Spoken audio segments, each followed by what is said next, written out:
in the Middle Ages wasn't non-stop lines of armor crashing in open fields. Most campaigns were slow work, marching, raiding farms, blocking roads, and sitting outside walls. Castles and walled towns were everywhere, so siege and supply decided a lot. But when two armies finally met in the open, the day could settle a whole season. Here's how those battles actually worked. First, who showed up to fight? Kings didn't keep huge permanent armies. When war came, lords brought their own men for a set time, or sent money so the crown could hire pros. Gear was bring what you own, so quality swung from polished plate to padded jackets. Most soldiers were on foot. A smaller slice carried bows or crossbows. A tiny, expensive slice rode war horses as heavy or light cavalry. Infantry was the backbone. Spears and other polearms were the norm because they were cheap, quick to learn, and long enough to keep horses and blades at a distance. A tight block of men with leveled points could stop almost anything if they held their nerve. Many carried a small shield and wore a helmet. Better-off men added mail or bits of plate. Later, pikes grew longer and formations denser, borrowing ideas that would run straight into early modern warfare. Missile troops came in two main flavors. Longbowmen needed years of practice and strong bodies. A trained archer could loose fast and far, and a rain of arrows could thin crowds, punch through lighter armor, and wreck a charge's timing. Crossbowmen were easier to train, slower to shoot, and deadly at closer ranges. Cities like Genoa sold their skills across Europe. On some fields, slings and javelins showed up too, but less often. Cavalry brought speed. Heavily armed knights on trained horses could deliver the hammer blow. Lances tucked under the arm, a steady build to a short, final gallop, and then shock. Light horse scouted, screened the army, chased stragglers, and swept around flanks. Good commanders kept mounted men under tight control.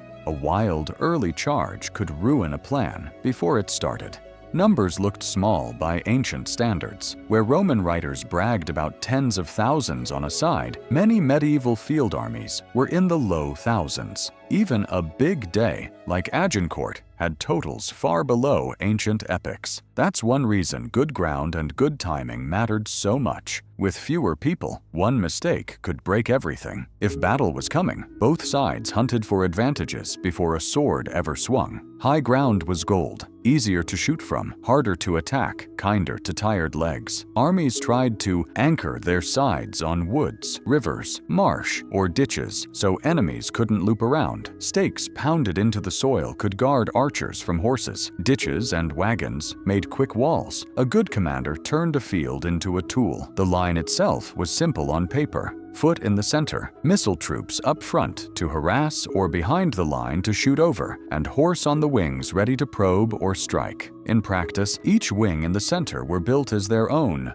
battle or ward with a sub-commander. That way, orders didn't bottleneck at one rider. Signals were flags, trumpets, drums, and whoever could shout the loudest. If you were a common soldier, your job was mostly to keep your place, watch your banner, and do what it did. A lot of battle days started with waiting. No one wanted to leave strong ground first. Skirmishers crept forward to trade shots, test nerves, and draw fire. If arrows could draw the other side off their hill, great. If not, the commander picked a moment and pushed one part of the line forward to see if the enemy would break shape, reveal a gap, or panic. When cavalry went in, it wasn't a reckless sprint from far away. Horses and men moved in step, walk, then trot, maybe a canter, lances down only near the end so the line stayed straight and the animals held their breath and power for the last seconds. A clean, compact hit could crack a wavering block of foot, a sloppy one, over soft ground, into stakes. Uphill into a storm of arrows could shatter the riders instead. Terrain and timing judged every charge. Infantry did the hard, slow work. A block advanced with points out, tried to keep tight files, and pushed when it felt the other side give. If you've ever been in a crowded doorway when everyone tries to move at once, you know the feeling. Add fear, blades, and mud. The first rows did the stabbing and shoving. The rows behind kept pressure and filled gaps. If the line bent, captains dragged it straight. If a hole opened, that's where disasters started. Arrows and bolts shaped the gaps. A steady storm forced shields up, lowered heads, and broke rhythm. On wet ground, fallen men made slick carpets. Men behind tripped, armor caked with mud. Breath shortened.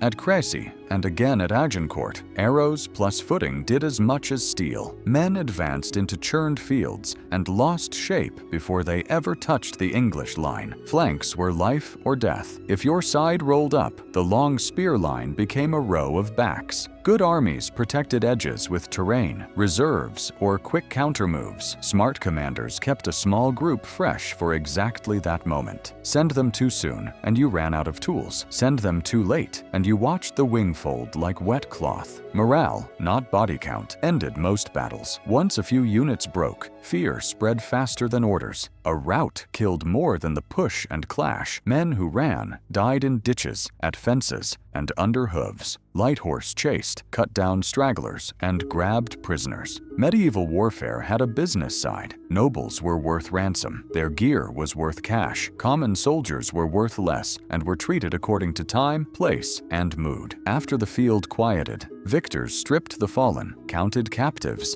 and sent messengers. Losers gathered wounded if they could, or ran for the nearest walls. Priests walked the lines with water and last rites. The next day brought arguments over credit, blame, and shares. War did not pause long. If this sounds clean, it wasn't. Weather, mud, hunger, and bad shoes were on the field too. A long climb drained strength. A sudden rain turned dust to glue and bowstrings to rope. A small stream became a trap. A standard fell in the press, and men who looked up for orders saw only confusion. The best plans bent to grit and luck. Let's track one battle day from start to finish so the moving parts stick. Dawn. Both armies form on facing ridges. The side with more archers plants stakes and strings bows under cloaks to keep them dry. Drums beat, banners rise. Skirmishers trot down the slope, loose a few volleys, and scurry back. For an hour, nothing big moves. Then, the side on lower ground sees the other shifting men from left to right and decides to strike before that change settles. The right-wing infantry steps off, slow and steady. Arrows thud into shields. A few men fall. The line wobbles and then tightens again. A small gap opens where a patch of clay slides under boots. The defending commander throws his reserve into that spot and closes it, but he's used his last fresh men. Seeing that, the attacking commander sends light horse to threaten the far edge and forces the defenders to turn a few ranks. Now, the center is thinner. He calls for the heavy cavalry. They walk, then trot, then drive home the last 20 paces with lances down. The point of impact hits a tired patch that's been under arrows all morning. The defenders give ground. A banner dips. Someone shouts that the center is gone.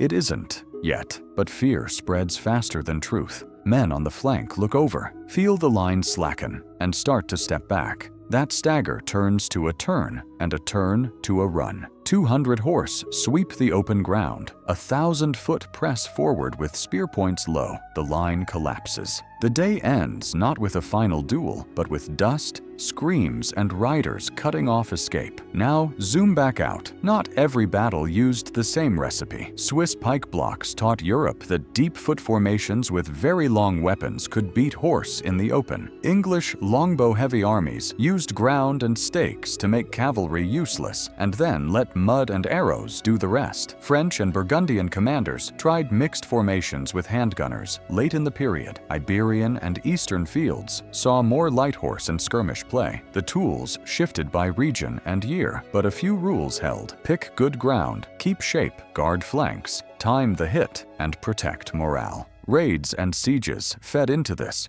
A chevauché, fast-mounted raiding, burned barns, took hostages, and dared the enemy to come out and fight on bad terms. Siege lines forced relief armies to attack across ditches and stakes. Many battles started as an ambush of a relief column or a rush to stop a bridge from falling. The field was often chosen by the side that planned more days ahead. Command mattered, but not the way movies show. A brave charge by a king could lift spirits. A foolish one could get him captured and end the war. The best leaders watched for small changes: a slump in a banner line, a dust cloud on a road, a unit turning its shields the wrong way, and moved before the other side noticed. They cared about bread as much as blades. A hungry army lost before it formed ranks. What did a common soldier think about in the crush? Keep the point level. Keep your place. Watch your leader's flag. Don't chase too far. Don't turn your back first. Trust the man on your left to keep his shield up. Hope your boots hold, your friends don't panic, and your captain knows when to pull back. Glory was for songs. Survival was an art. When the field was over, war kept going in quieter ways. Letters set ransoms. Armorers repaired dents and patched mail. Lords argued over who arrived first, who saved the flank, and who blundered. Chroniclers wrote neat stories out of a messy day, and poets made heroes. But the men who did the pushing and holding remembered the mud, the noise, and how quickly a straight line could turn to a flood. So, how were medieval battles fought? They were fought with ground chosen like a weapon, with tight blocks of spears and pikes holding shape, with arrows and bolts to break rhythm, with horse that struck only when the line across from them was ripe to crack, with small signals in a sea of fear, with morale as the true hinge, and with a truth that repeats across the centuries. The side that keeps order longer, feeds its men better, and times its hits cleaner usually walks away. If your attention span let you make it to the end of the video, I would like to thank you for staying with us through the noise and the mud. If this helped the pieces click together in understanding medieval war, then that's a win.